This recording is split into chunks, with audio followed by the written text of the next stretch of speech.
الحمد للہ نحمده ونصلي على رسوله الكريم اما بعد فاعوذ باللہ من الشیطان الرجیم بسم اللہ الرحمن الرحیم۔ رمضان 2019 کا آج تراویح کے بعد کا 18واں بیان۔ کل ہم نے حضرت سلیمان علیہ السلام کا واقعہ شروع کیا تھا، وہ آدھا رہ گیا تھا، آدھا انشاءاللہ آج مکمل کریں گے۔ سوالات کی پرچیاں بھی بہت زیادہ جمع ہو گئی ہیں، کل والے پہلے دو، جو کل والے ہیں نا وہ پہلے دینا۔ سلیمان علیہ السلام نے ملکہ سبا کے پاس خط بھیجا تو اس کا مضمون کیا تھا؟ انہو من سلیمان، یہ سلیمان کی طرف سے ہے، وانہو بسم اللہ الرحمن الرحیم، اللہ کے نام سے جو بڑا مہربان اور نہایت رحم کرنے والا ہے۔ اللہ تعالوا علیہ، سرکشی مت کرو، واتونی مسلمین، بندے بن کے چلے آؤ۔ تو ملکہ سبا نے پہلا کام عقل مندی کا کیا کیا کہ خود سے فیصلہ کرنے کے بجائے اپنی قوم سے مشورہ۔ جو بھی عقل مند آدمی ہوگا وہ مشورے سے کام کرے گا، چلائے گا اپنی مگر مشورہ سب سے لے گا۔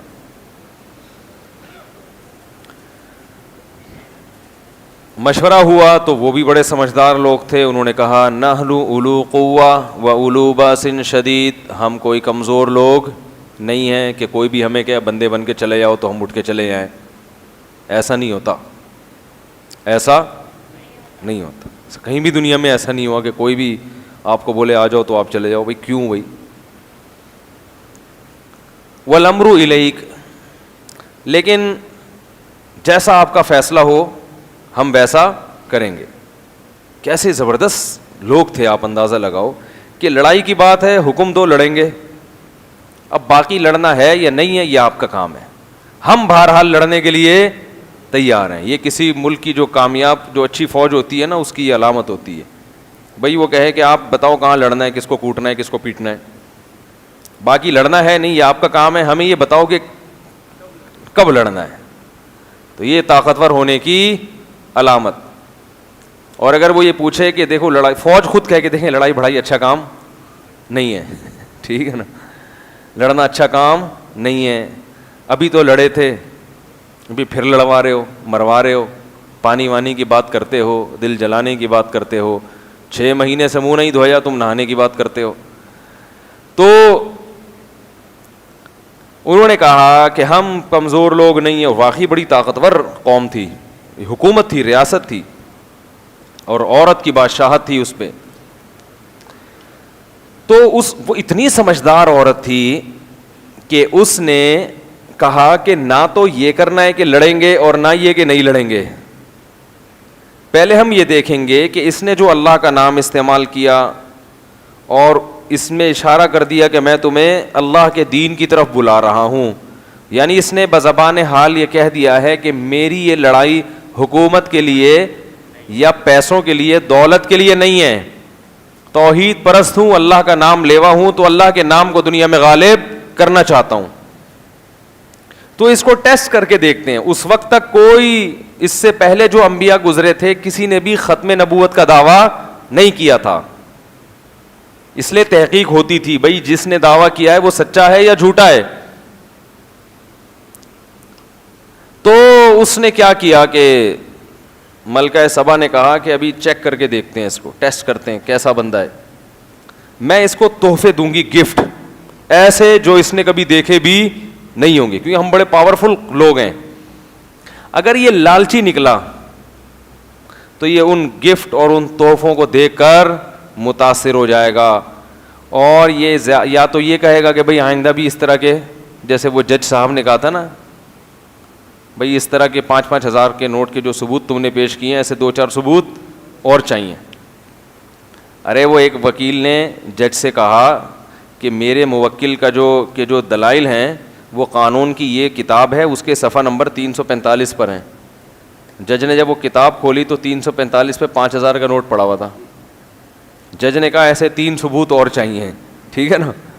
تو ملکہ سبا نے کہا جب پیسے دیں گے تو اس کو, اگر یہ اللہ کا نبی نہ ہوا, باطل ہوا, تو یہ متاثر ہو جائے گا, پھر ہمارے لیے اس سے لڑنا حماقت ہے. کیوں؟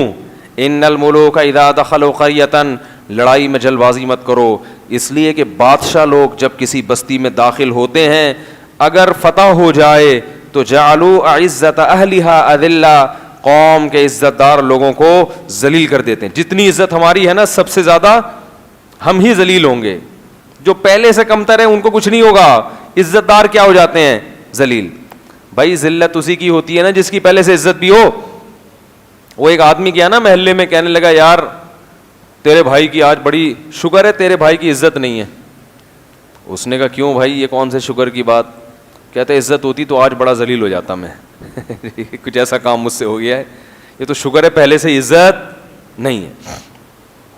تو کتنی ذہین ملکہ تھی, کہنے لگی کہ لڑائی میں اگر شکست بھی ہو, شکست کا آپشن بھی ذہن میں رہنا چاہیے. شکست ہو گئی تو سب سے زیادہ ذلیل کون ہوں گے؟ جن کی سب سے زیادہ عزت ہے. وَإِنِّي مُرْسِلَةٌ إِلَيْهِمْ بِهَدِيَّةٍ, مجھے ذرا چیک کرنے دو, میں ہدیے تحفے دے کے بھیجتی ہوں, دیکھتی ہوں جواب کیا آتا ہے, ریٹرن کیا آتا ہے, وہاں سے کیا رپلائی آتا ہے. اگر رپلائی آیا کہ ہاں اب نرم ہو گیا تھوڑا سا, اب اللہ کا نام, اب بسم اللہ نہیں لکھی اگلے خط میں, تھوڑے سے لبرل ہو گئے ہیں, ٹھیک ہے نا, اب کیا ہو گئے تھوڑے سے لبرل, کہ ہاں اگر اسلام قبول کر لو تو بہت اچھی بات ہے. باقی یہ کہ ویسے بھی ٹھیک ہی ہے, ہر ایک کا اپنا اپنا مذہب ہوتا ہے, اپنا دین ہوتا ہے, اپنی پرمپرا, اپنی روایات ہوتی ہیں. تو جواب سے مجھے اندازہ ہوگا کہ یہ اپنے موقف پر کتنا مضبوط ہیں. اس نے تحفے دے کے بھیجے. فلما جاء سلیمان, جب یہ تحفے سلیمان علیہ السلام کے پاس آئے, قال اتمدوننی بمال, پیسوں سے میری مدد کرنا چاہتے ہو؟ قاصد سے بولا ارجع الیہم, واپس. ٹھیک ہے, میں کیا بات کر رہا ہوں, میں کہہ رہا ہوں اللہ کا نام لے رہا ہوں کہ وہ رحمان ہے, رحیم ہے, انسان بن کے چلے آؤ, یہ تم پیسے بھیج رہے ہو. فما آتانی اللہ خیر مما آتاکم, ملکہ سے کہنا کہ اللہ نے مجھے جو وسائل دیے ہیں وہ تم نے کبھی خواب میں بھی نہیں دیکھے. اور کہا کہ یہ پہلا اور آخری خط تھا. فلنأتینہم بجنود, میں ایک ایسا لشکر لے کے آ رہا ہوں, لا قبل لہم بہا, یہ اس کے سامنے ٹھہر نہیں سکیں گے. وَلَنُخْرِجَنَّهُمْ مِنْهَا أَذِلَّةً, سب کو ان کے ملک سے ذلیل کر کے نکال دیں گے. وَهُمْ صَاغِرُونَ, سارے ذلیل ہو چکے ہوں گے. تمیز کی بات سمجھ میں کیا انداز ہے نا. تو جب پاور ہو تو پھر اس انداز سے بات کرتا ہوا انسان اچھا لگتا ہے. فی الحال جیسے ہیں اسی طرح چل کہ آپ یہ لوگ جوش میں آتے ہیں, بولتے ہیں ابے یار ہم بھی جا رہے ہیں, ابھی دیکھو میں, تو وہ یہ حضرت سلیمان علیہ السلام کا انداز تھا. یہ ہر ایک پہ سوٹ بولو بھائی نہیں کرتا. اصل اسٹائل تو یہی ہے, لیکن اس کے لیے پیسے بھی جیب میں ہونے چاہیے, وسائل بھی ہونے چاہیے. تو ارجع الیہم, جاؤ, بولو یہ پیسوں کی لالچ کسی اور کو دینا, یہ تو ہمارے پاس بہت ہے, ہم موقفی جنگ لڑ رہے ہیں, موقف ہے ہمارا. اب سلیمان علیہ السلام کو ہدہد نے بتا دیا, یا اللہ نے بتا دیا کہ ملکہ سبا تحقیق کرنے کے لیے اپنے لشکر کے ساتھ سلیمان علیہ السلام سے ملاقات کرنے کے لیے آ رہی ہے, کہ بھئی چلیں جا کے بات چیت کرتے ہیں, کیا مسئلہ ہے بھائی, کیوں دھمکی دے رہے ہو, کیوں جنگ, ہم نے کوئی کسی, نہ ہم چھڑتے ہیں نہ کسی کو ہم چھیڑتے ہیں, اپنے ملک میں آرام سے بیٹھے ہوئے ہیں, خام خواہ میں آپ کو کیا. تو جا کے حال احوال پوچھنے کے لیے, تحقیق احوال کے لیے ملکہ سبا نے کہا چلو بھائی اس سے پہلے کہ کوئی لشکر آئے. اب کیونکہ تحقیق کے لیے آ گئی نا, تو اب سلیمان علیہ السلام نے کہا اس کو معجزے دکھاؤ اپنے, کیونکہ بھائی جنگ کے بغیر اگر تمیز سے کوئی دین کی طرف آ جائے اور تسلیم ہو جائے تو لڑنے کی ضرورت نہیں ہے. تو وہ اپنے جاہو جلال کے ساتھ ملکہ سبا نکلی وہاں سے. وَلَهَا عَرْشٌ عَظِيمٌ, ہدہد نے پہلے بتا دیا تھا کہ اس کے پاس ایسا خاندانی تخت ہے. پہلے زمانے میں بادشاہوں کے تخت سے اندازہ ہوتا تھا کہ یہ کتنے پاورفل ہیں, ہیرے جواہرات جڑے ہوئے ہوتے تھے تخت میں, اس سے ملک کی اکنامی کا اندازہ ہوتا تھا اور بادشاہ کی طاقت کا اندازہ. بہت بڑا عالیشان تخت تھا. تو سلیمان علیہ السلام نے کہا ایکم یاتینی بعرشہا قبل ان یاتونی مسلمین, میرے دربار میں کوئی ایسا ہے جو اس کے ملکہ سبا کے یہاں پہنچنے سے پہلے, ایک ریاست سے دوسرے ملک آ رہی ہے اور اتنا دور تھا ملک کہ سلیمان علیہ السلام کو پتا تھا ہی نہیں اس کے بارے میں, تو میں چاہتا ہوں کہ اس کا تخت کوئی اس کے یہاں پہنچنے سے پہلے لے آئے, وہ دیکھ کے حیران ہو جائے گی اور میرا معجزہ دیکھ کر یقین کرے گی کہ یہ کس کے پیغمبر ہیں, اللہ کے پیغمبر ہیں, کیونکہ ایسا تو ممکن نہیں تھا نا تخت اٹھا کے لانا. قرآن کہتا ہے قال عفریت من الجن, ایک بڑے طاقتور جن نے کہا انا آتیک بہ, میں لے آؤں گا. کب لے کر آؤ گے بھائی؟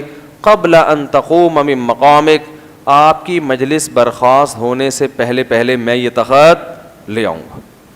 بڑا پاورفل قسم کا خاندانی جن ہوگا جو اتنا بڑا تخت اٹھا کے لے آئے گا. یہ جو روحانی عاملوں کے پاس جنات ہوتے ہیں یہ جھوٹی موٹی کے ہوتے ہیں, یہ سچی مچی کے نہیں ہوتے, کیونکہ اتنے بڑے جن کو قابو کرنا یہ کوئی ایسا نہیں ہے کہ جیب میں آ جائے اور شاپر میں ڈال کے آپ لے کے جا رہے ہیں اس کو, یہ خود اس عامل کو اٹھا کے لے جائے گا. تو یہ اللہ تعالیٰ نے جنات کو سلیمان علیہ السلام کے تابع بنا دیا تھا. تو کون ہے جو لے کر آئے گا تخت؟ اس جن نے کہا میں لے کر آؤں گا. اور اتنی, آپ تو کہہ رہے ہیں ملکہ کے یہاں پہنچنے سے پہلے, مجلس برخاست ہونے سے پہلے حاضر.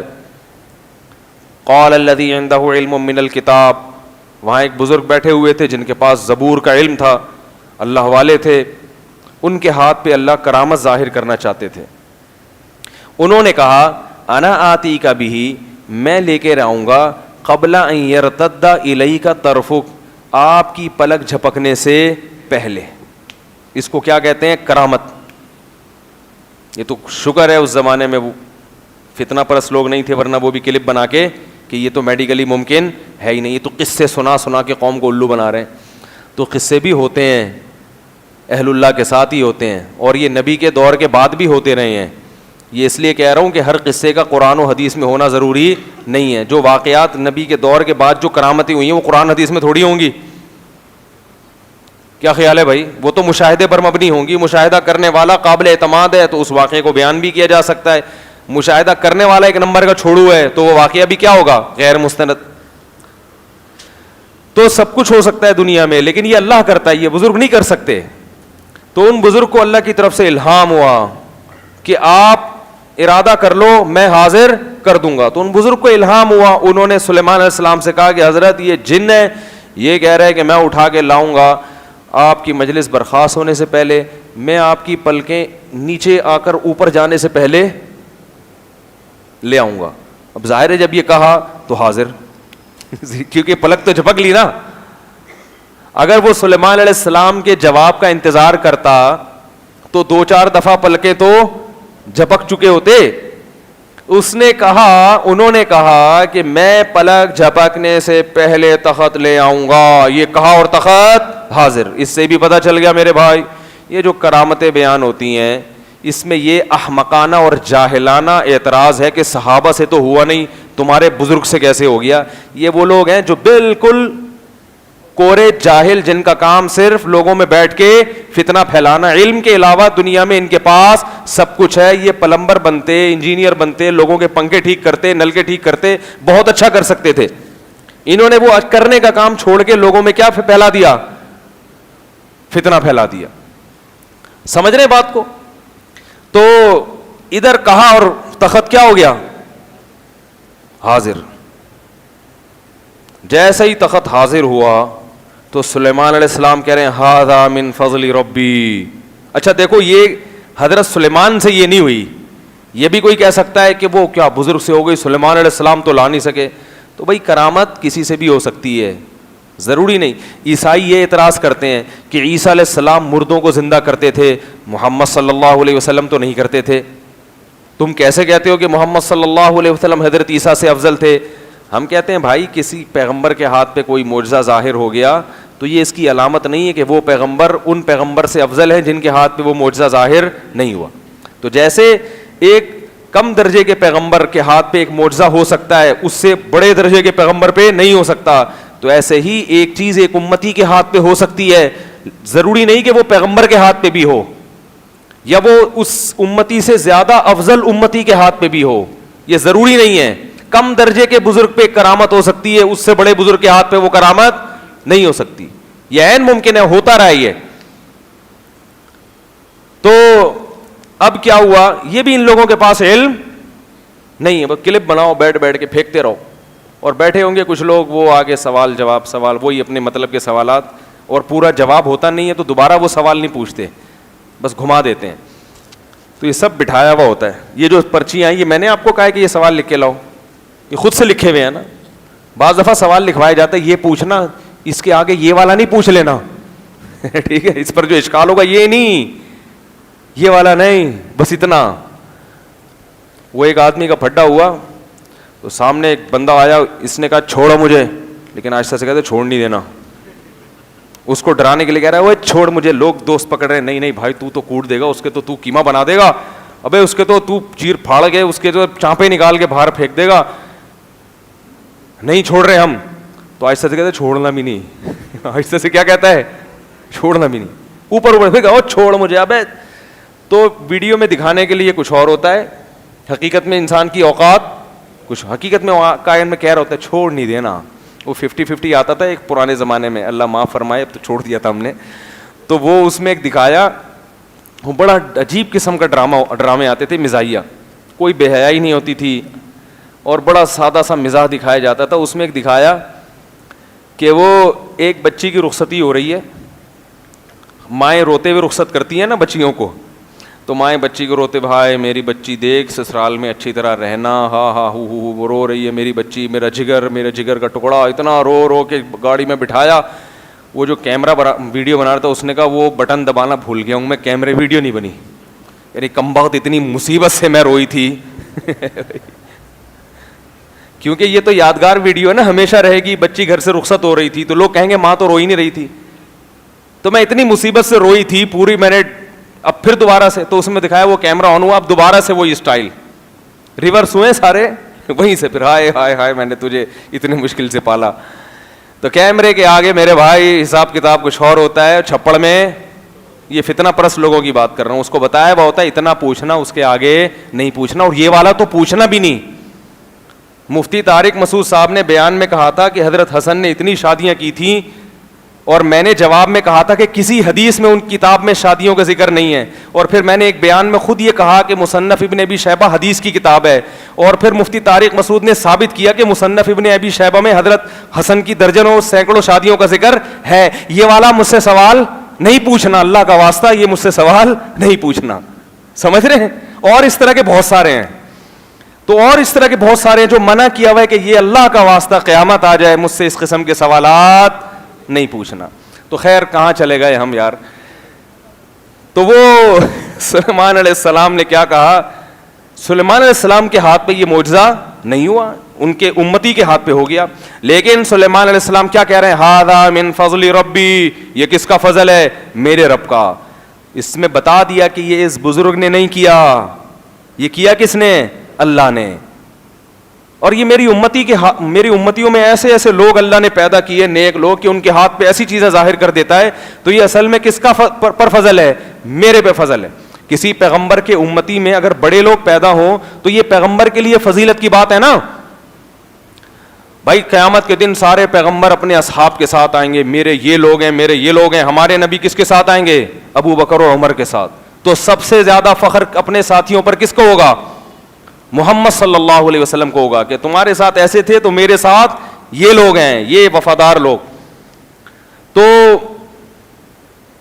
اللہ, حضرت سلیمان نے کیا کہا, ھذا من فضل ربی, یہ میرے رب کا مجھ پہ فضل ہے. لیبلونی, اللہ اصل میں مجھے آزمانا چاہتا ہے, اشکر ام اکفر, کہ میں شکر کرتا ہوں یا ناشکری. کیونکہ انسان چوڑے میں بہت جلدی آتا ہے, تھوڑی دو چار کرامتیں ہو گئیں, لوگوں کو بتاتا پھرے گا, دیکھا میں کتنا بڑا بزرگ ہوں. ہوتا ہے نا, معجزہ ظاہر ہو گیا, کرامت ہو گئی, دیکھا اب پتہ چل گیا.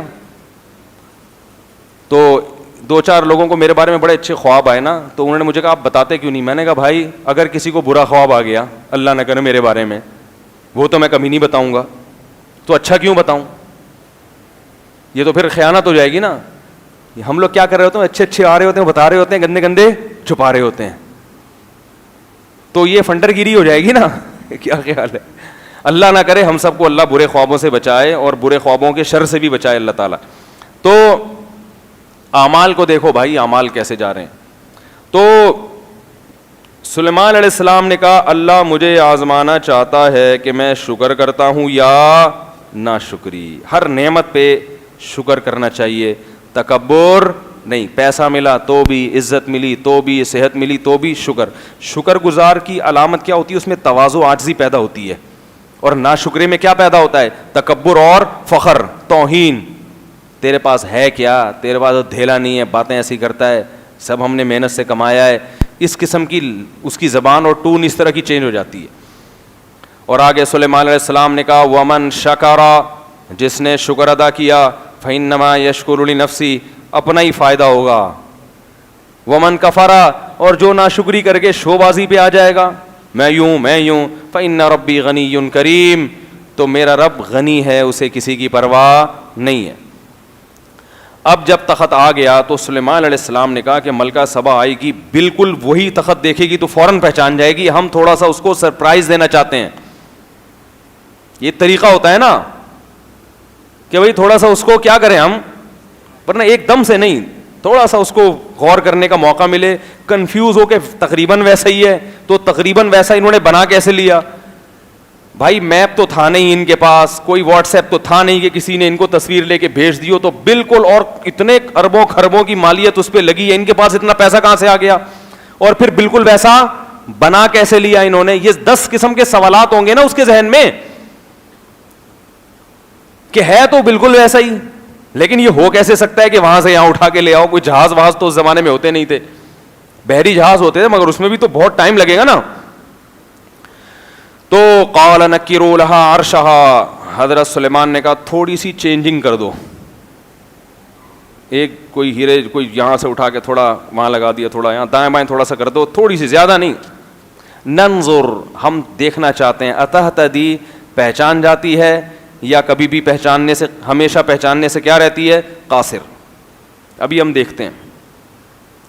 فلما جاءت, جب وہ آئی ہے, قیل, کہا, قیل اہکذا عرشک, پوچھا گیا اس سے بھائی تیرا تخت بھی کچھ ایسا ہی تو نہیں ہے؟ کہنے لگی کأنہ ہو, مجھے تو لگ رہا ہے یہ بالکل وہی ہے. لیکن اس نے یہ کہا نہیں کہ یہ وہ ہے, کیونکہ وہ کہہ رہی کہ یہ ایسے ہو ہی نہیں سکتا کہ وہاں سے وہاں اٹھا کے آ جائے, بھائی یہ تو پاسبل ہے ہی نہیں.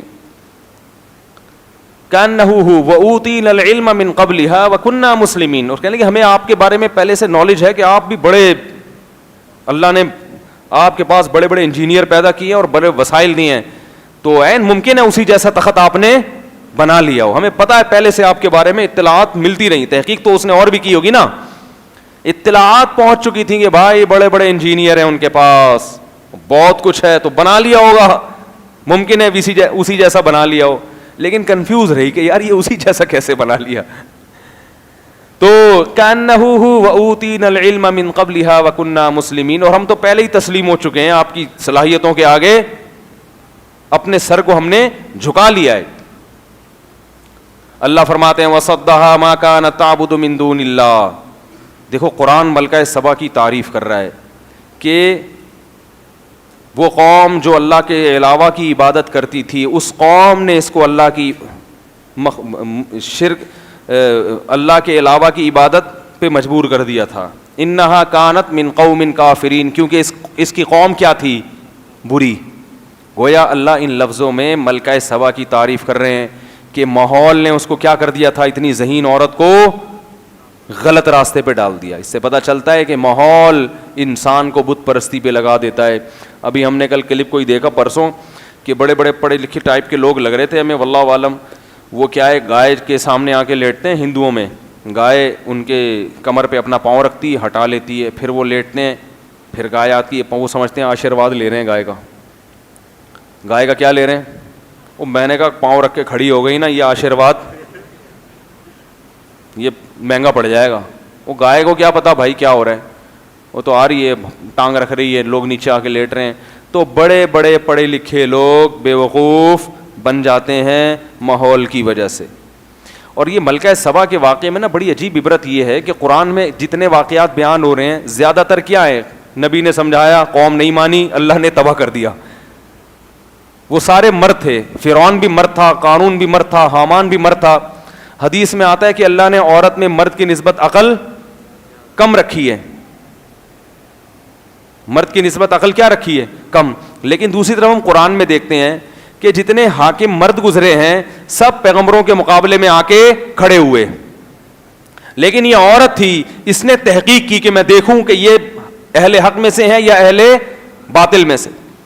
اس سے پتہ چلا کہ عورت میں عقل مرد سے کم ہے, مگر یہ قاعدہ کلیہ نہیں ہے. بعض عورتیں مردوں سے زیادہ ذہین ہوتی ہیں. اب آپ کی جب بیوی بیان سنے گی تو وہ کہے گی کہ ان بعض میں داخل ہوں. میں نے کہا تھا نا کہ سب عورتیں ایک جیسی نہیں ہیں. اور وہ کہے گی کہ دنیا میں جتنے مرد ہیں سب عقل مند ہوتے ہیں سوائے آپ کے. بس مجھے اللہ نے جو میاں دیا ہے وہ پتہ نہیں کیوں بیوقوف پیدا ہو گیا. تو یہ ہوگا, برداشت کریں, کوئی ایسا مسئلہ نہیں, ہم بھی برداشت کرتے ہیں. تو خیر, تو کیسا اللہ تعالیٰ نے اس کی ذہانت کو بیان کیا کہ انہا کانت من قوم کافرین, اس کو برے ماحول نے کیا کر دیا تھا؟ خراب. قیل لها ادخل الصرح فلما رأته حسبته لجة وكشفت عن ساقيها. سلیمان علیہ السلام نے ایک فرش بنایا تھا, اس میں ایسی ٹیکنالوجی استعمال کی تھی انجینئروں نے کہ وہ دیکھنے میں لگتا تھا پانی ہے, یعنی اس میں شیشے کا ایسا کام ہوا تھا کہ وہ دیکھنے میں کیا لگتا تھا, یہ پانی ہے. ظاہر ہے اس دور میں ایسی چیز بنا لینا کہ وہ انسان اتنا دھوکے میں پڑ جائے کہ وہ لگے کہ یہ تیرتا ہوا کیا ہے, یہ موجیں ہیں اور اس میں پانی تیر رہا ہے, حالانکہ وہ پانی نہیں تھا, وہ شیشہ تھا. فلما رأته حسبته لجا, وہ سمجھی کہ یہ پانی ہے. کشفت عن ساقیها, اپنے پائنچے اوپر کیے کہ میرے پاؤں, میرے جو پائنچے ہیں وہ گیلے نہ ہو جائیں. کتنی ماڈرن عورت تھی کہ بادشاہ تھی مگر لباس اس نے پھر بھی پورا پہنا ہوا تھا. یہ وہ دور تھا جب کافر عورتیں بھی عزت اس میں سمجھتی تھیں کہ ڈریس مکمل ہونا چاہیے. انگریز نے غلط راستے پہ ڈال دیا, اس نے ماڈرنزم بنا دیا کہ جتنے کپڑے مختصر ہوں گے آپ اتنی پڑھی لکھی ہوں گی کہلائیں گی. یہ ایسا ماحول بنا دیا. پہلے یہ غیر مسلموں میں بھی نہیں ہوتا تھا, تو یہ فطرت کے خلاف ہے.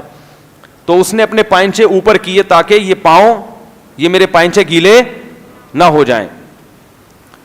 آج ہوتا نا تو اسکرٹ پہنا ہوا ہوتا, بھی ماڈرن ہے, بڑے وہ ریاست کی وہ ہیں, تو وہ پائنچے اوپر کرنے کی ضرورت ہی نہیں ہے, بلکہ وہ ڈبکی لگاتے سوئمنگ پول میں ہے سب کے سامنے, وہ سر پر پھٹ جاتا اس کا, وہ تو شکر ہے. تو فلما رأته لجة حسب فلما کیا ہے قیل لها ادخل الصرح فلما رأته حسبته لجة وكشفت عن ساقيها قال انه صرح ممرد من قوارير. سلیمان نے علیہ السلام نے کہا کہ یہ شیشہ نہیں ہے. تو اس نے کہا ربی انی ظلمت نفسی, اے اللہ میں نے اپنی جان پر آج تک بڑا, یہ ایک دم متاثر ہونے کہ پہلے وہ تخت اپنا اس کو یقین نہیں آ رہا تھا, اس کو اب یہ بھی یقین آ گیا کہ جو یہ کر سکتا ہے بھائی وہ تخت بھی پھر میرا ہی ہے. وہ تخت کس کا ہے؟ یہ تو پتہ نہیں کیا کیا کمالات دکھا رہے ہیں بھائی, تو یہ اللہ کا پیغمبر ہی ہو سکتا ہے, ورنہ یہ عام آدمی کا کام نہیں ہے. ہم سے زیادہ کون ٹیکنالوجی میں آگے ہوگا؟ ملکہ سبا کا یہ خیال تھا.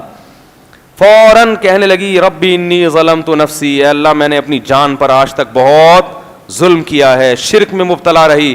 اسلمت مع سلیمان, میں سلیمان کے ساتھ اسلام میں داخل ہوتی ہوں اور اپنے آپ کو سپرد کرتی ہوں للہ رب العالمین, اس اللہ کے لیے جو تمام جہانوں کا پالنے والا ہے. تو جہاں قرآن میں ایسی قوموں کے واقعات ہیں جن کو تباہ کیا, جن میں عقل نہیں تھی, پیغمبروں سے لڑتے رہے, ان غریبوں کو دور کر دو, ان یوں کر دو, ہیں اے شعیب تجھے تیری نماز یہ حکم دیتی ہے کہ تو ہم کو نصیحتیں کر, اور قارون کو سمجھایا. تو جہاں ایسے واقعات ہیں وہاں ایسی قوموں کے واقعات بھی ہیں جو ایمان لائیں, انہوں نے خود تحقیق کی اور چند باتوں میں ان کو اندازہ ہو گیا کہ یہ اللہ کے سچے پیغمبر ہیں. ملکہ سبا نے بھی حکومت چھوڑی ہے, اس کو بھی قربانی دینی پڑی ہے, فرعون کو بھی قربانی دینی پڑ رہی تھی، مگر فرعون نے ملکہ سبا سے زیادہ معجزے دیکھے ہیں، لاٹھی کا سانپ بننا، جادوگروں کا کٹ جانا، گردن کٹا دینا مگر موسیٰ کا دامن نہ چھوڑنا، یہ سارے معجزے، مینڈکوں کا عذاب، خون کا عذاب، بار بار دیکھ دیکھ کے دل ایسا سخت ہو گیا کہ آخر دم تک ہلنے کے لیے تیار نہیں ہوں. اور آخر میں اللہ نے سب سے بڑا معجزہ دکھایا فرعون کو کہ دیکھو بنی اسرائیل کے لیے میں نے پانی کو 2 حصوں میں تقسیم کر دیا. اس وقت تو سمجھ آ جانا چاہیے بھائی یہ پانی کیسے 2 حصوں میں ہو رہا ہے، یہ تو ان کے لیے ہو رہا ہے، مگر آخر دم تک اس کی سمجھ میں نہیں آیا. اور ملکہ سبا نے 2-4 چیزیں دیکھی ہیں، سمجھ میں آ گیا کہ یہ کس کا پیغمبر ہے، اللہ کا، اور اسلام قبول کیا. اب لوگ سوال ہم سے پوچھتے ہیں کہ ملکہ سبا کی حضرت سلیمان سے شادی ہوئی تھی کہ نہیں ہوئی تھی؟ تو اس کا قرآن میں کہیں تذکرہ نہیں ہے، لیکن جہاں سلیمان علیہ السلام کی 100 بیویوں کا بخاری میں ذکر ہے تو ایک ہونے میں مزید کوئی حرج؟ کیا خیال ہے؟ صحیح بخاری میں ہے کہ حضرت سلیمان علیہ السلام کی کتنی بیویاں تھیں؟ 100 بیویاں تھیں. تو میرا خیال ہے 101 ہو گئی ہوں گی ملکہ سبا کے بعد، اور نہیں بھی ہوئی ہوں گی تو ہمیں نہیں پتہ کیا ہوا اس کا، کوئی ایسا ہمارے پاس وسائل اور ذرائع ہیں نہیں کہ ہم کال کر کے معلوم کر لیں. تو یہ عبرت کا ایک واقعہ ہے جو اللہ نے قرآن مجید میں بیان کیا. اس سے ہمیں کیا سبق ملتا ہے؟ کہ پہلا سبق تو یہ ملتا ہے کہ جو حدیث میں آتا ہے کہ اللہ نے مردوں کو عقل عورت سے زیادہ دی ہے، اصول یہی ہے، لیکن بعض عورتوں کو اللہ نے عقل مردوں سے، بعض، جن میں ایک ملکہ سبا تھی، جن میں حضرت عائشہ رضی اللہ تعالیٰ عنہ ہیں، جن میں حضرت آسیہ فرعون کی بیوی ہیں، جن میں حضرت مریم ہیں. تو اس طرح کی اور بھی تاریخ میں کچھ خواتین گزری ہیں. اور دوسرا ہمیں سبق یہ ملتا ہے، یہ میں اس لیے کہہ رہا ہوں کہ بیوی کی ہر بات کو الٹا سمجھ کے مسترد نہیں کر دینا چاہیے انسان. کبھی کبھار وہ عقل کی بات بھی کر رہی ہوتی ہے. لوگ تانا دے ہے تجھے کیا ہے، تو مجھے سمجھائے گی ہیں، تو مجھے بتائے گی میں نے کیا کرنا ہے. نبی صلی اللہ علیہ وسلم نے ایک موقع پر صلح حدیبیہ میں نا، جب شرائط طے ہوئیں تو عمرہ کیے بغیر احرام کھولنا پڑ گیا تھا. تو آپ صلی اللہ علیہ وسلم صحابہ کو کہہ رہے تھے کہ احرام کھول دو. صحابہ مان نہیں رہے تھے کہ بھائی ہم کیسے احرام کھول دیں، حج کیا، عمرہ کیا نہیں اور ہم سر مڈا لیں احرام کھول دیں. تو آپ نے اپنی زوجہ سے مشورہ کیا، غالباً حضرت صفیہ تھیں، تو انہوں نے فرمایا کہ آپ لوگوں کو بتائیں نہیں، آپ خود اپنا سر منڈوا لیں، بتائیں نہیں، عمل کر کے دکھا دیں تو لوگ خود بخود کرنا شروع کر دیں گے. تو آپ نے ایسا ہی کیا، احرام سے باہر آ گئے. جب صحابہ نے دیکھا یار نبی نے جب احرام کھول دیا تو ہم کیا نبی سے آگے ہیں کیا؟ کیونکہ احرام کھولنا ایسے ہے جیسے نماز کو درمیان میں توڑ دینا، سمجھ رہے ہیں نا؟ تو جیسے نماز کو مکمل کیے بغیر توڑ دینا، ایک نماز کے ساتھ ایک قسم کی جو ہے نا وہ ایک شاعر اللہ کے منافی ہے. تو ایسے ہی احرام کو درمیان میں کھول دینا، یہ بھی شریعت میں اس کی اجازت نہیں ہے، لیکن جہاں اللہ کا حکم ہے وہاں تو پورا کرنا ہے نا. تو نبی صلی اللہ علیہ وسلم صحابہ سے کہہ رہے ہیں، وہ مان نہیں رہے. تو آپ نے اپنی زوجہ سے مشورہ کیا، انہوں نے کہا یا رسول اللہ آپ کہیں نہیں، عمل کر کے دکھائیں. جب آپ عمل کریں گے تو صحابہ وہ سب کر لیں گے. تو ایک تو یہ ملا. دوسری بات یہ ملی کہ دیکھو جو حق کا متلاشی ہوتا ہے نا وہ خود تحقیق کرتا ہے کہ حق مجھے کہاں سے ملے گا، خود تحقیق کرتا ہے اور اللہ اسے حق تک پہنچا دیتے ہیں. یہ جو لوگ باطل کی طرف جا رہے ہوتے ہیں اور ہم کہتے ہیں ہم نے تحقیق بہت کی ہے، انہوں نے آدھی تحقیق کی ہوتی ہے، پوری نہیں کی ہوتی. پوری تحقیق کریں گے تو اللہ تعالیٰ کا وعدہ ہے والذین جاہدوا فینا لنہدینہم سبلنا، جو ہمارے راستے میں کوشش کرتے ہیں ہم ان کے لیے اپنے راستے کھول دیتے ہیں، ان کو راستوں کی طرف رہنمائی کر دیتے ہیں ہم. تو یہ بھی ہمیں اس واقعے سے سبق ملتا ہے. اور ایک سبق یہ بھی ملتا ہے کہ اللہ نے بنی اسرائیل کو کتنا نوازا تھا. سلیمان علیہ السلام کو بھیجا کیسے پیغمبر، انہوں نے اپنے پیغمبروں کی قدر نہیں کی. ہماری اس امت میں تو کوئی، ہمارے نبی صلی اللہ علیہ وسلم کو تو اللہ نے ایسی حکومت نہیں دی، بلکہ مکہ فتح ہوا اور اللہ نے اپنے نبی کو اٹھا لیا اور باقی کام امت کے ذمے لگا دیا. تو صحابہ کرام کو بھی ایسے معجزے نہیں دیے. کیسی محنت کی ہے صحابہ کرام نے، قربانیاں دی ہیں، پوری دنیا میں دین کو غالب کر کے چھوڑا انہوں نے. تو یہ محنتوں سے اور ان کے اخلاص سے اللہ نے اب ہمیں پکی پکائی روٹی مل گئی ہے. تو ہماری اب ذمہ داری ہے کہ ہم دین کی تبلیغ کریں، دین کو پھیلانے کی کوشش کریں. اللہ عمل کی توفیق عطا فرمائے. 3-4 دن کے سوالات جمع ہو گئے ہیں، جلدی جلدی پڑھ لیتے ہیں بھائی. سورہ مائدہ میں وضو والی آیت میں ارجلکم کا مختلف مطلب لیا جاتا ہے, وضاحت کر دیں. سر کا مسا, بالوں کا مسا کہاں تک کیا جائے گا؟ قرآن میں آتا ہے فاغسلوا وجوہکم وایدیکم الی المرافق وامسحوا برؤوسکم وارجلکم الی الکعبین. تو ارجلا میں جو ہے نا یہ نسب ہے. اب یہ گرامر کی باتیں لوگوں کو کہاں سمجھ میں آئیں گی یار. ارجلکم میں نسب ہے تو اس کا عطف ہو رہا ہے فاغسلوا وجوہکم پر, وجوہکم پر, اس کا مطلب چہرے بھی دھو, ہاتھ بھی دھو اور پاؤں بھی دھو. اور اگر اس پہ جر مان لیا جائے تو یہ جر جوار کہلاتا ہے تو یہ اسی پر عطف دھونے کا حکم ہے, مگر اس کے پڑوس میں جو لفظ ہے اس میں زیر ہے تو اس پہ بھی اس کی وجہ سے کیا ڈال دیا گیا ہے, زیر, لیکن عطف اس کا وجہ پر ہے, اس لیے دھونے کا حکم ہے. حدیث سے پتہ چلتا ہے ایک دکاندار 10% ڈسکاؤنٹ پر مال فروخت کرتا ہے, وہ 100 روپے کی چیز 95 روپے کی بیچتا ہے اور 200 کی چیز بھی 10 روپے کی کم کر کے دیتا ہے 10%. بھائی ادھر آسان مسئلے پوچھا کرو, زیادہ لمبی چوڑی بخراتی ہوں میں, اتنے سارے سوال کا جواب کیسے دوں گا میں. ایک دکاندار 10% ڈسکاؤنٹ پر مال فروخت کرتا ہے, اب وہ 100 روپے کی چیز 90 کی بیچتا ہے اور 200 کی چیز پر بھی 10 روپے کم کر کے دیتا ہے. حالانکہ 10% ڈسکاؤنٹ کے اعتبار سے دکاندار کو 20 کی چیز پر 20 روپے کم کرنے تھے, تو کیا اس طرح دکاندار کے لیے جائز ہے اور خریدار اس سے اس بارے میں لڑ سکتا ہے؟ دکاندار نے اگر پہلے سے بتایا ہوا ہے کہ میں 10% ڈسکاؤنٹ دے رہا ہوں اور پھر بھی وہ 10% نہیں دے رہا تو پھر کسٹمر کو لڑنے کا پورا حق حاصل ہے. مفتی صاحب میں نے جو کل روزے کا مسئلہ پوچھا تھا وہ یہ تھا کہ روزے میں پانی کا قطرہ پینے سے کفارہ لازم آئے گا کہ نہیں, کیونکہ اس میں انتفاع کا کامل نہیں ہے. انتفاع کامل ہے. پانی کا قطرہ کسی نے جان بوجھ کر پی لیا روزے کی حالت میں تو 60 روزوں کا کفارہ اس پر لازم ہے.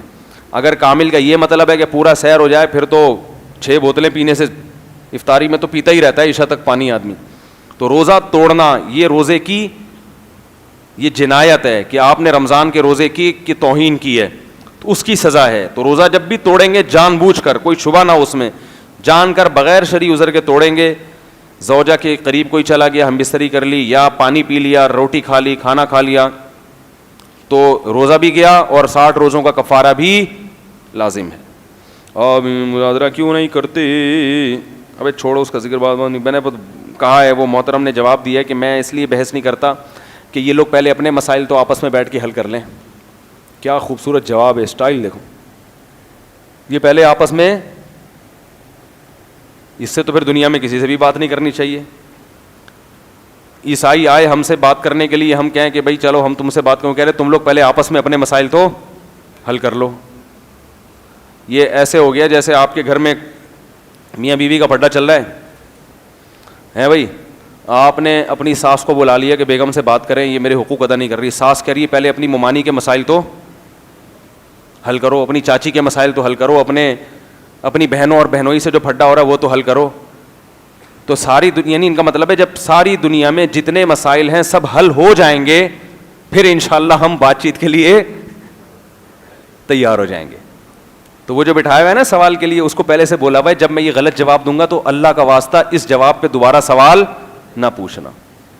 انہوں نے کہا ہے کہ پہلے یہ دیوبندی, بریلوی, اہل حدیث اور یہ جتنے سارے آپس میں تو متفق ہو جائیں پھر میرے پاس آئیں. جواب سمجھ میں آیا کہ آپ کے بیگم سے پھڈا چل رہا تھا, آپ نے سالوں کو کال کر کے بلایا کہ یار تم آؤ بات کرو, پتہ چلے میں غلط ہوں یا تمہاری بہن غلط ہے, مسائل حل ہو, ہم نے آپس میں محبت پیدا ہو. تو آپ کے سالے کہہ رہے ہیں تم اپنے پہلے جو تمہارے باس سے تو مسئلہ چل رہا ہے اس کو تو حل کرو پہلے آفس میں, ہیں پڑوسیوں سے تو پھڈا چل رہا ہے اس کو تو حل کرو پہلے, باقی تمام دنیا کے سارے مسائل تمہارے حل ہوں گے پھر یہ والا مسئلہ بھی ہم کیا کریں گے. تو یہ کوئی جواب بنتا ہے؟ اچھا میرے بھائی, ایک بابا پھول میں سے پتھر نکال کر عوام کو پاگل بنا رہا ہے. بابے اس طرح کے مارکیٹ میں ہول سیل کے حساب سے موجود ہیں, جو کوئی تیل سے مالش کر کے یوں کر رہا ہے, کوئی ریڈی سے پتہ نہیں کیا کیا ہو رہا ہے. چھوڑو ابھی, آپ لوگ جاتے کیوں ہیں اس قسم کے بابوں کے پاس؟ ابے چھوڑو فضول سوالات. مفتی صاحب صدقہ دینے کی صحیح جگہ کون سی ہے وہ بتائیے گا. بھائی بہت ساری جگہیں بتائی ہیں, دے دیں. آپ سے نہیں دیا جاتا تو مجھے دے دیں, میں دے دوں گا. میرے پاس بہت سارے ہول سیل کے حساب سے یتیم موجود ہیں جو یتیم خانے چلا رہے ہیں. ایسے علماء ہیں جو یتیم خانے چلا رہے ہیں. کوشش کریں خود کسی غریب کو پکڑائیں, اپنے قریبی رشتہ داروں میں تلاش کریں. اگر نہیں ملتا تو ادھر ادھر پھینکنے سے بہتر ہے مجھے لا کے دے دیں. میں خود نہیں کھاؤں گا, اپنے لیے نہیں کہہ رہا, بہت ساری جگہیں. آپ اگر مجھ سے ملنا چاہو گے تو ان سے ملا بھی دوں گا آپ کو. کہ بھائی کہاں دے رہے ہیں مولانا صاحب. مفتی صاحب صدقہ دینے کا صحیح جگہ, وہ مفتی صاحب میرے شوہر وہ شروع میں وضو کرتے ہیں, وہاں پر فلیش ہے اور وہیں وہ وضو کر کے نماز پڑھتے ہیں. وضو کرنا تو جائز ہے, فلش لگا ہوا ہے وہاں پہ, لیکن وہاں پر نماز نہ پڑھیں, واش روم سے باہر آ جائیں وہ. پکڑ کے باہر لاؤ نا, ادھر آؤ, نماز یہاں پڑھو.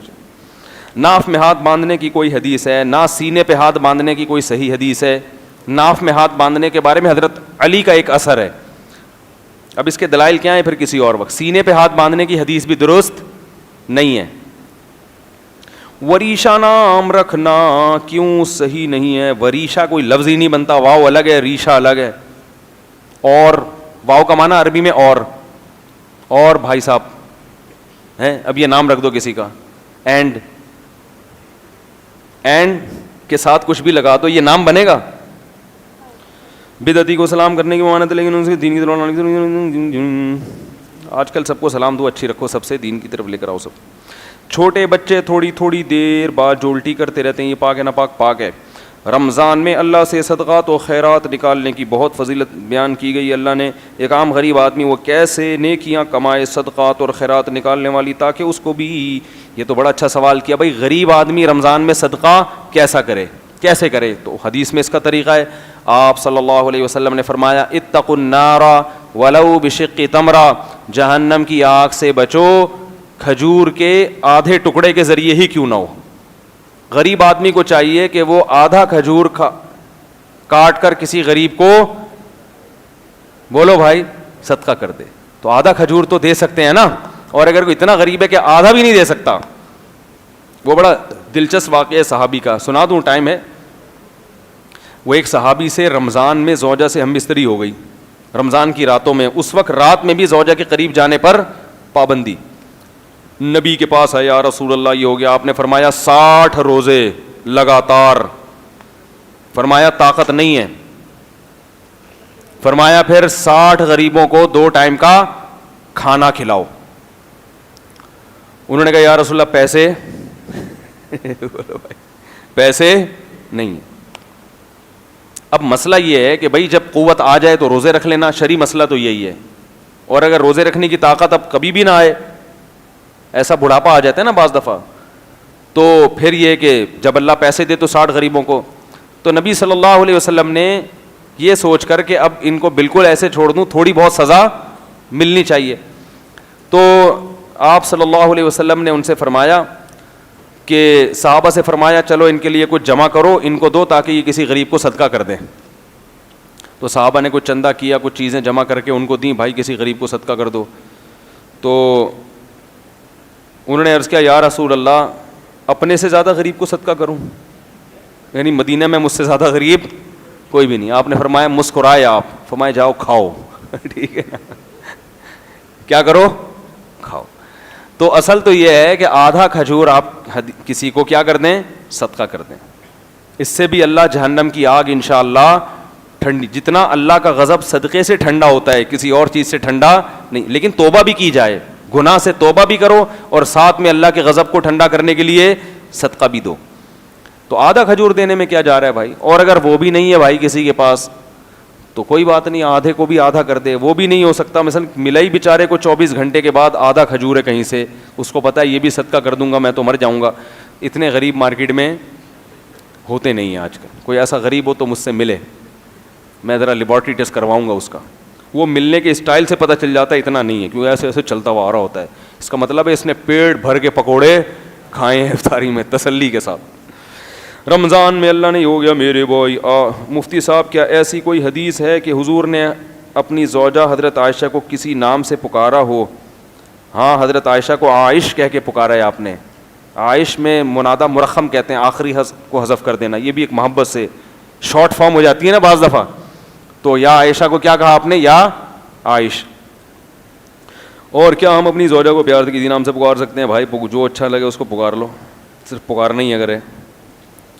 قرآن میں فل 5 ہیں, یہ کیا لکھا ہوا ہے؟ قل 5 ہیں. اردو کا بیڑا غرق کر رہے ہیں لوگ یار. قل 5 ہے تو لوگ 4 کیوں پڑھتے ہیں اور کیوں بولتے ہیں 4 قل پڑھ لو؟ وہ اصل میں فضیلت ان 4 کی قلوں کی ہے. قل یا ایھا الکافرون قل اللہ قل اعوذ برب الفلق قل اعوذ برب الناس. ان 4 قل کی کیا ہے فضیلت ہے کہ رات کو ان کو پڑھ کے دم کرنا چاہیے, تو اس لیے ان کو 4 قل کہا جاتا ہے. جیسے وہ حکیموں کے ہاں 4 مغز ہوتے ہیں نا, مغز خربوزہ اور مغز تربوز, مغز یاد کر لیں, مغز 4 مغز ہوتے ہیں بڑے زبردست ہوتے ہیں, وہ کھایا کریں. یہ حکیموں کو معمولی نہ سمجھا کرو آپ لوگ, یہ بتا دوں میں. آج کل لوگوں نے حکیموں کو بیوقوف سمجھنا شروع کر دیا اور حکیموں کے پاس جانا چھوڑ دیا ہے, پورا ایلوپیتھی کی طرف توجہ ہے. یہ میں مانتا ہوں کہ حکیموں میں بڑے بڑے فراڈی پڑے ہوئے ہیں, لیکن میں آپ کو بتا دوں کہ مسلمانوں نے اس فن میں بڑی ترقی کی ہے, اور اس میں بہت سی بیماریوں کے ایسے علاج ہیں اور ایسے دیسی ٹوٹکے ہیں کہ اس کے سائیڈ افیکٹ بھی نہیں ہیں, اور بڑی بڑی بیماریاں آپ کی بغیر کسی سائیڈ افیکٹ کے ختم ہو جاتی ہیں. لیکن حکیم ٹائٹ ہونا چاہیے, اور حکیم اچھا وہ ہوتا ہے جو چھوڑو نہ ہو.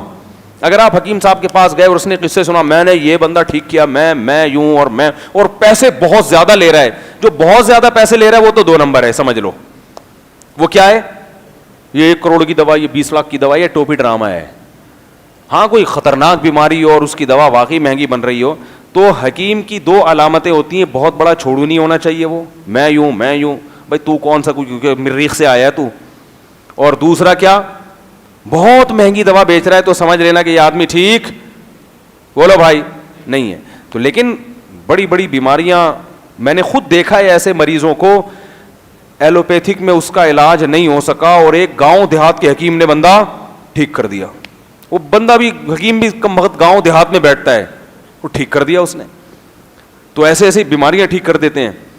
تو لیکن یہ کہ اب آپ فون نہ کریں مجھے کہ کوئی حکیم کا پتہ بتائیں, کیونکہ پھر یہ اس کا مطلب ہوگا میں حکیموں کی پبلسٹی کے لیے یہاں پہ بیٹھا ہوا ہوں. تو آپ کو بس میں یہ بتا رہا ہوں کہ یہ جو حکمت کا علم ہے یہ غلط نہیں ہے, اور اس میں بہت فائدے ہیں بہت ساری. تو میں اکثر لوگوں کو کچھ چھوٹی موٹی دوائیں بتاتا رہتا ہوں. کچھ حکیموں کی دوائیں ایسی ہیں جو ویسے ہی کھاتے رہنا چاہیے, اس کا کوئی نقصان نہیں ہے. یہ جو خمیرہ گاؤ زبان ہے نا, یہ بڑی زبردست چیز ہے, صبح ناشتے کے بعد کھا لیا کریں, انشاءاللہ نزلہ نہیں ہوگا, یہ دماغی طاقت ہوگی.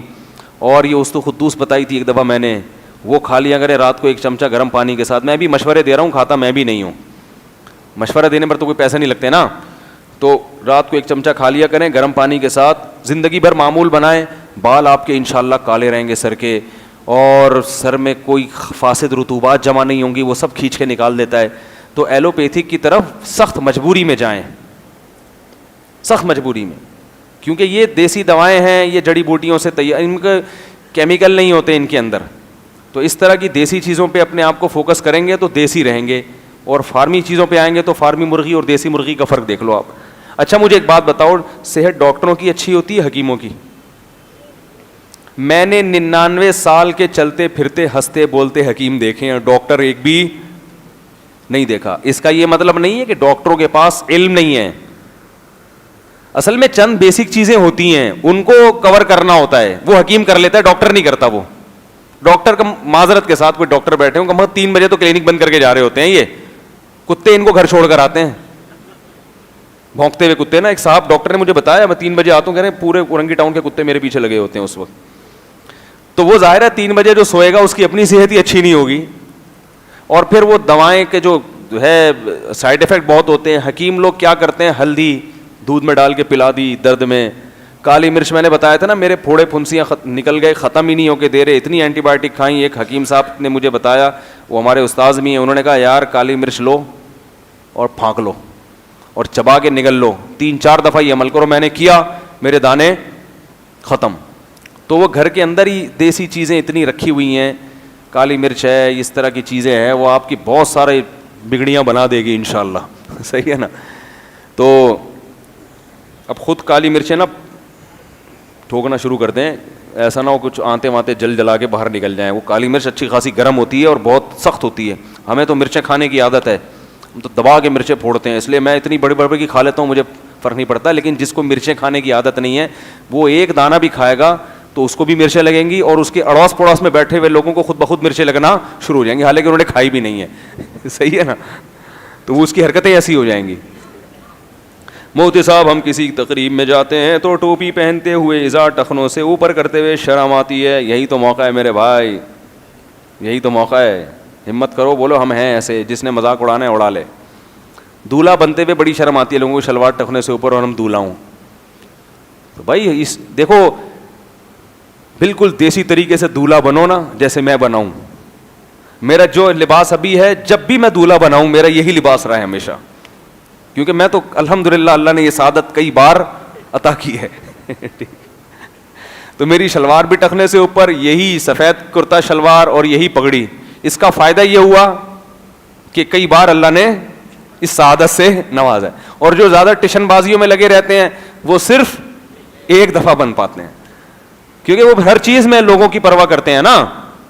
تو جب لوگوں کی پرواہ نہ کرو آپ, تو پھر کسی بھی چیز میں انسان پرواہ نہیں کرتا, پھر اس کو بہت سارے فائدے اٹھا لیتا ہے. تو میرے بھائی کیا کہا جاتا ہے کہ عمرے حج کے لیے اللہ کی طرف سے بلاوا آتا ہے, لیکن ہم نے دیکھا جو فنکار اداکار ہوتے ہیں ان کو سعادت مل جاتی ہے, لیکن اللہ والے اتنے لوگ ہیں جن کو نہیں ملتی. بلاوا آتا ہے, یہ اس کا مطلب ہے کہ دیکھیں ہر چیز اللہ کی طرف سے ہی ہے.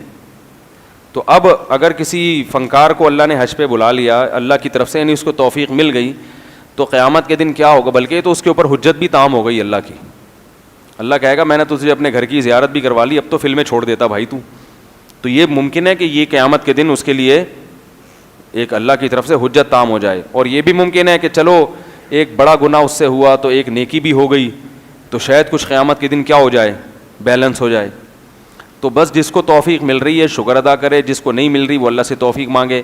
اللہ کے کاموں میں دخل اندازی کہ اس کے ساتھ ایسا کیوں ہوا, میرے ساتھ ایسا کیوں نہیں ہوا, یہ اللہ ہی جانتا ہے. جب قیامت آئے گی تو اللہ سے پوچھ لیں گے, ورنہ وہ تو پھر اللہ تو آپ ہو گئے نا بھائی. جب اللہ اگر آپ سے پوچھ کے کرے کہ کس کو بلانا ہے کس کو, تو پھر اس کا مطلب کیا ہوا. کون سا ایسا عمل نیکی یا کام بتائیں جس سے گناہ نہ عمر اعمال سے بہت تیزی سے مٹا دیے جاتے ہیں. نامہ اعمال سے سب سے زیادہ تو توبہ بھائی, استغفار, اللہ سے گڑ گڑا کے معافی مانگے, اے اللہ جتنے گناہ ہوئے معاف کر دے, آئندہ نہیں کروں گا, اور ہمت کرے ان کو چھوڑنے کی. اور دوسری چیز ہے صدقات و خیرات, غریب سے غریب, مستحق سے مستحق آدمی تلاش کر کے اس کی مدد کریں. سمجھ رہے ہیں, جتنا کسی مجبور کی مدد کریں گے اللہ کا غضب اتنا ہی زیادہ ٹھنڈا ہوگا. اور دینی مدارس کے ساتھ بھی تعاون کیا کریں. آج کل حکومتوں کی طرف سے بڑے مدارس کے ساتھ مسائل ہو رہے ہیں, تو یہ مدارس کہیں کل بند نہ ہو جائیں.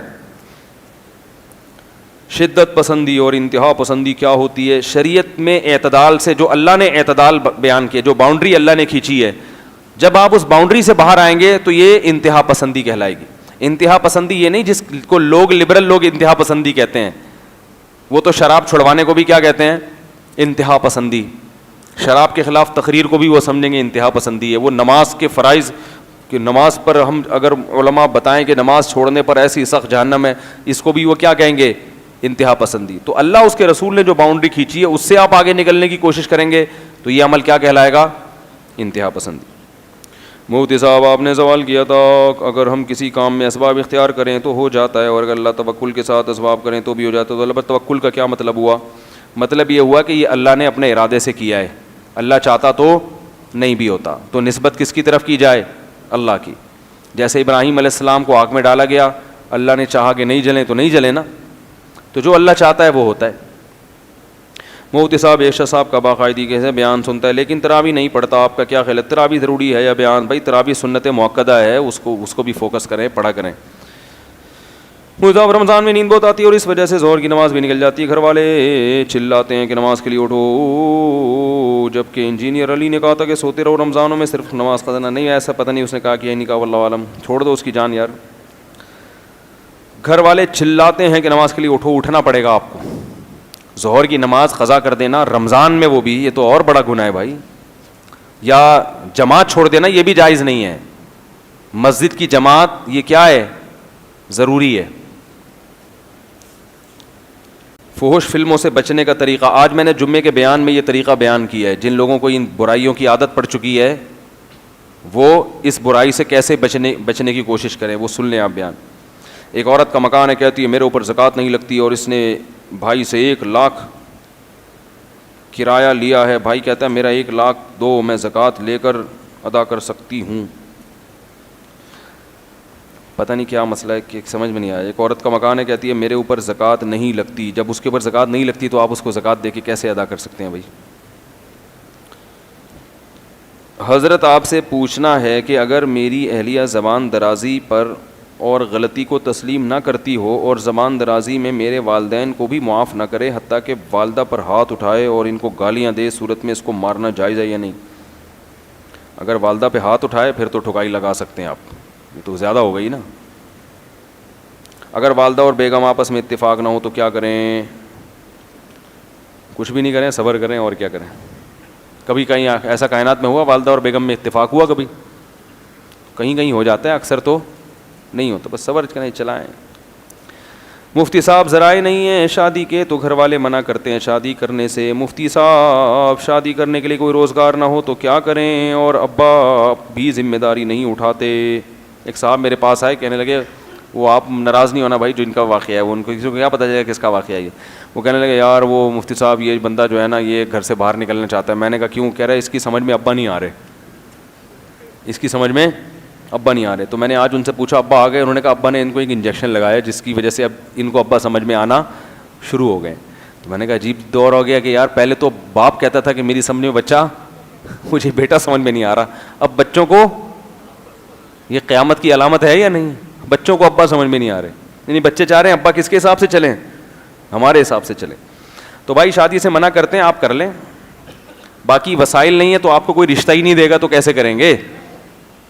اگر رشتہ مل رہا ہے تو آپ کریں, رشتہ نہیں مل رہا تو بھائی شادی صرف آپ کے کہنے سے نہیں ہو جاتی. لڑکی والے وسائل دیکھتے ہیں اور ان کا حق بھی بنتا ہے کہ وہ وسائل دیکھیں. تو ہم آپ کو ترغیب دیتے ہیں آپ ٹرائی کرتے رہیں, لڑکی والوں کو ترغیب دیتے ہیں کہ آپ جلد بازی نہ کریں, بندے کو دیکھ کے دیں. تو دونوں اپنا کام اور اپنی ذمہ داری پوری کریں. سمجھ رہے ہیں؟ پھر قرآن نے کہا ہے کہ جن کو رشتہ نہیں مل رہا, استطاعت نہیں ہے, تو ایک دوسرا آپشن بیان کیا کہ وہ عفت اور پاک دامنی سے زندگی گزاریں, برائیوں میں پڑنے کی کوشش نہ کریں. ان قریب اللہ ان کے لیے انتظام کر دے گا. مفتی صاحب یونیورسٹیوں میں لڑکیوں میں پڑھتے ہیں تو رغبت پیدا ہوتی ہے تو ابا کو شادی کا بولو تو منع کرتے ہیں, دوستی لگانے سے بھی منع کرتے ہیں. ابا سے شادی کی اجازت لینا ضروری نہیں ہے, یہ بہت اچھی طرح سمجھ لو. ابا کو صرف یہ حق حاصل ہے کہ وہ بولیں بیٹا تو شادی تو کر رہا ہے لیکن میری مرضی سے کر لے تو مجھے زیادہ خوشی ہوگی. تو بیٹے کو بھی چاہیے کہ جہاں ابا کہہ رہے ہیں وہاں کر لے, یہ زیادہ اچھی بات. لیکن ابا یہ کہیں کہ تو نے ابھی شادی کرنی ہی نہیں ہے اور آپ کہو کہ میں اپنے خرچے پہ کر رہا ہوں, تو ابا کو پھر روکنے کا حق نہیں ہے. کل ایک صاحب آئے, انہوں نے کہا کہ میری والدہ کہتی ہیں اگر تو نے شادی کی تو میں خودکشی کر لوں گی, میں یہ کر لوں گی, میں وہ کر لوں گی. میں نے کہا آپ شادی کر لو, ماں کو آپ سے شادی سے روکنے کا حق بالکل بھی نہیں ہے. یہ میں اس لیے بتا رہا ہوں کہ والدین کی بھی یہ کیا ہے باؤنڈری. اور وہ لڑکا گناہوں میں, مجھے پتا ہے وہ جا رہا ہے گناہوں میں, زنا کی طرف جا رہا ہے. میں نے کہا آپ کی والدہ نے آپ کو شادی سے روکا اور آپ سے اگر گناہ ہو گیا نا تو قیامت کے دن یہ عذر نہیں چلے گا اللہ کے سامنے کہ میری امی نے منع کیا تھا. اللہ کہے گا جب میں خدا ہوں, ماں کی نعمت کس نے دی ہے؟ اللہ نے دی ہے نا. تو آپ کی ماں کو بھی اللہ نے پیدا کیا, آپ کو بھی اللہ نے پیدا کیا. یہی تو شرک ہے کہ اللہ کے مقابلے میں کوئی نہیں ہے بھائی. یہ والدین کو بھی سمجھ لینا چاہیے کہ ہمارا بہت بڑا حق ہے مگر اللہ سے کم ہے. تو نکاح کے معاملے میں اس میں تو والدین کی اطاعت کی جائے گی کہ کہاں کرنی ہے شادی. اس میں تو ہم مشورہ یہی دیتے ہیں, آپ کی میں کم عقل ہے, ماں باپ زیادہ اچھا جانتے ہیں, ان کو فالو کرو. لیکن کرنی ہی نہیں ہے یہ والدین کو رائٹ نہیں ہے. آپ اگر اپنے خرچے ابا سے پیسے مانگ رہے ہو تو حق ہے اس کو روکنے کا. بیٹا میرے ذمہ تھا تمہیں پال پوس کے جوان کر دینا, کھلا دینا, تمہاری شادی کا خرچہ میرے ذمہ نہیں ہے, یہ کہہ سکتا ہے ابا. لیکن بیٹا اپنی تنخواہ پہ کر رہا ہے, پھر باپ کو بھی روکنے کا حق نہیں, ماں کو بھی نہیں, بھائی کو بھی نہیں, بہن کو بھی نہیں, پڑوسیوں کو بھی نہیں, امام صاحب کو بھی نہیں, کسی کو بھی نہیں ہے. بلکہ ترغیب ہے شریعت کی کہ کر لو. تو میں ایسے نوجوانوں کو کہتا ہوں کہ اس سے پہلے کہ زنا میں پڑھو, برائی میں پڑھو, گناہوں میں پڑھو, کر لو. ابا اماں کو سمجھاؤ, مناؤ, مان جائیں ٹھیک ہے, نہیں تو کر کے بتا دو ابا ہو گئی ہے, آپ میرے ابی ابا ہیں, میں آپ کے ساتھ اچھی طرح سے بات کروں گا, بہو کو گھر میں رکھ لیں ٹھیک ہے, نہیں تیار ہوتے میں الگ گھر لے کے رکھ رہا ہوں. یہ کرنا پڑے گا آپ کو, سمجھ رہے ہیں؟ اتنا کانفیڈینس پیدا کرنا پڑے گا. کچھ نہیں ہوتا, کوئی طوفان نہیں آ جاتا. آپ نکاح کرو, میں پوری ذمہ داری کے ساتھ کہہ رہا ہوں آپ کو. اس کا ذمہ دار کون ہے؟ قیامت کے دن کا کہ میں ذمہ دار ہوں انشاءاللہ. اور ہمت کر کے کرو, یہ ماں باپ نہیں کرنے دیں گے بھائی. ماں باپ کو آخرت کا خوف نہیں ہے, وہ نہیں جانتے شریعت. وہ یہی ہے, میرے بڑی والی بیٹھی ہوئی ہے تو بڑا بھائی بیٹھا ہوا ہے, تو 3 بھائی اوپر بیٹھے ہیں, ان کو کس نے کہا بیٹھنے کو بھائی, وہ کھڑے ہو جائیں. ابھی تیرے 3 بڑے بھائی بیٹھے ہوئے, تجھے شرم نہیں آتی؟ ان سے بولو اماں مجھے اکیلے گھومتے ہوئے شرم آتی ہے. مجھے جو ہے نا یونیورسٹیوں کا ماحول کیسا ماحول ہے, کیا حالات ہیں, اس میں اپنے آپ کو گناہوں میں دھکیل رہے ہو. ایک دفعہ زنا میں پڑ گئے پھر اس دلدل سے نکلتا نہیں ہے انسان. ماں باپ کو تو پتہ ہی نہیں ہے, وہ تو ہمیں پتہ ہے والدین کی اولادوں کے حالات کیا چل رہے ہیں. اگر ان کے ماں باپ کو بتا دے وہ تو ٹینشن سے مر جائیں کہ ہمارے بچوں کی حرکتیں کیا ہیں. تو ان کو پتہ ہی نہیں ہے, پرانے ہو گئے بیچارے, اللہ ان کو اور عمریں لمبی عطا فرمائے. وہ اپنے زمانے کے لحاظ سے دیکھ رہے ہیں کہ وہ جب ہمارے ہم کو تو ابا پہلے کیا ہوتا تھا, ابا بیٹے سے کہتے تھے بیٹا شادی کر لو, بیٹا 6 مہینے تک شرماتا رہتا تھا. وہ ابا اپنے حساب سے نا وہ یہ سمجھ رہے ہیں کہ جیسے میرے ابا نے مجھے شادی کا کہا تھا تو مجھے ایک دم شوق لگا تھا, یہ کیا ہو گیا, اور پھر وہ شرماتا رہا تھا میں 6 مہینے. اب ایڈوانس ہو گیا حساب کتاب, ٹھیک ہے نا, اب وہ دور نہیں ہے. ویسے بھی شریعت کی ترغیب ہے, جب اللہ اس کے رسول نے ترغیب دے دی تو ختم. تو وہ اب نہیں, اپنے آپ کو گناہوں میں مت دھکیلو, برائیوں میں مت پڑو. ایک دفعہ پڑ گئے بڑی مصیبت ہے. اس دلدل سے چرس اور ہیروئن کا نشہ, اسے چھوڑنا آسان ہے, لیکن کسی کو یہ ان حرام کاریوں کا نشہ لگ جائے نا, اس دلدل سے نکلنا ناممکن نہیں ہے لیکن مشکل بہت ہے. تو اس لیے اپنے آپ کو بچاؤ اور ہمت کرو, ہمت. مودی صاحب یونیورسٹی میں لڑکے ہو گیا, اور لڑکیوں کو دیکھا نہیں کرو یونیورسٹی میں جا کے پڑھنے کے لیے. تمہارے باپ نے تمہیں وہاں بھیجا ہے, لڑکیاں دیکھنے کے لیے بھیجا. وہاں نظر نیچی کر کے پڑھا کرو اور پتلی گلی سے نکل آؤ. دیکھنے میں سوائے ٹینشن کے کچھ بھی حاصل. گناہ میں پڑ گئے تو ایک عذاب ساری زندگی کا, اور نہیں پڑے تو ویسے ہی دماغ کیا ہوگا, خراب. تو بہتر نہیں ہے کہ جاؤ تمیز سے منہ نیچے کر کے, اور دل میں یہ جذبہ رکھو, منہ نیچے کر کے نہ پڑھتے رہو بس وہاں بیٹھ. دل میں جذبہ رکھو کہ یار یہ سارے لڑکے تو جھانکا تاکی میں لگے ہوئے ہیں, یہ کیا ہے. تو اپنے نفس کو تسلی دو کہ بیٹا اپنے پاؤں پہ کھڑا ہو جاؤں, انشاءاللہ 4 کروں گا میں. کیا کروں گا میں, دیکھتا ہوں, کسی کی نہیں سنوں گا. ابے ان لوگوں نے مجھے روک دیا اور اب جو ہے نا سارے دنیا کے مزے یہ لوگ اڑا رہے ہیں. میں اپنے آپ کو باؤنڈ کر کے مفتی صاحب کا بیان سن کے بس ادھر اپنے ٹیچر کو میں نے فوکس کیا ہوا ہے. تو کوئی بات نہیں, مفتی صاحب کی آدھی بات نہیں, میں پوری بات لوں گا. ایک اور یہ حقیقت ہے, ایک نوجوان نے مجھے بتایا, اس کے لیڈیز کا کپڑے کا کاروبار تھا. کہہ رہے دن رات لڑکیاں آتی تھیں, اتنی بد نظری. تو کہہ رہے آپ کا بیان سنا کہ بھائی شادیاں کرو, تو کہہ رہے اس کے بعد سے بد نظری الحمدللہ چھوٹ گئی. میں نے کہا کوئی بات نہیں. خود کہنے لگا, کہہ رہے میں نے کہا اب میں دیکھوں گا نہیں, اب میں کیا کروں گا, جو پسند آئے گی نکاح کروں گا. اس نے کی شادی. ایک وہیں آ گئی کوئی لڑکی, اس نے کوئی ڈیٹ ویٹ مارنے کی کوشش کی. اس نے کہا بھائی ہم ڈیٹ والے لوگ نہیں ہیں. لڑکا بڑا ہینڈسم تھا, اسمارٹ تھا. کہہ رہا بھائی ہم غلط آدمی نہیں ہیں, ادھر مفتی صاحب کے بیان سنتے ہیں, اب ہم نے لڑکیاں دیکھنا چھوڑ دی ہیں, آپ کا کیا مسئلہ. انہوں نے کہا نمبر دے دیں. اس نے کہا شادی کرنی ہے تو بات کرو ورنہ نہیں, میں چماٹ لگے گا, نکلو یہاں سے. اس نے کہا شادی, وہ تو خوشی سے پاگل ہو گئی, شادی بھی ہو جاتی. لڑکے تو چسکے لیتے ہیں نا لڑکیوں سے. اس نے کہا ہاں بھائی اگر ہے تو وہ پیغام بھیجا, ماشاءاللہ آج ان کے بچے ہیں, ورنہ یہی ہوگا دل کے ارماں آنسو میں بہہ گئے, ان کے بچے ہم کو ماموں کہہ گئے. کیا خیال ہے, یہی ہوتا رہے گا. تو عدل بھی کرو, برابری بھی کرو, لیکن بد نظری مت کرو میرے بھائی. یونیورسٹیوں میں دوستیاں مت لگاؤ. دیکھو اللہ کی جہنم چھوٹی نہیں ہے. اکثریت کو مت دیکھو کہ یار لڑکے دوستیاں لگا رہے ہیں, زنا بھی کر رہے ہیں, یہ بھی ہو رہا ہے, وہ بھی ہو رہا ہے. قرآن نے بتا دیا. لوگ اکثریت کو دیکھ کے نا متاثر ہوتے ہیں, یار اتنے سارے لوگ غلط کر رہے ہیں تو میں نے کر لیا تو کیا ہو گیا. قرآن میں جگہ جگہ اللہ نے بتایا کہ میری جہنم چھوٹی نہیں ہے. لَأَمْلَأَنَّ جَهَنَّمَ مِنَ الْجِنَّةِ وَالنَّاسِ أَجْمَعِينَ. اللہ فرماتے ہیں تسلی رکھو, میں جہنم کو انسان اور جنات سے بھروں گا.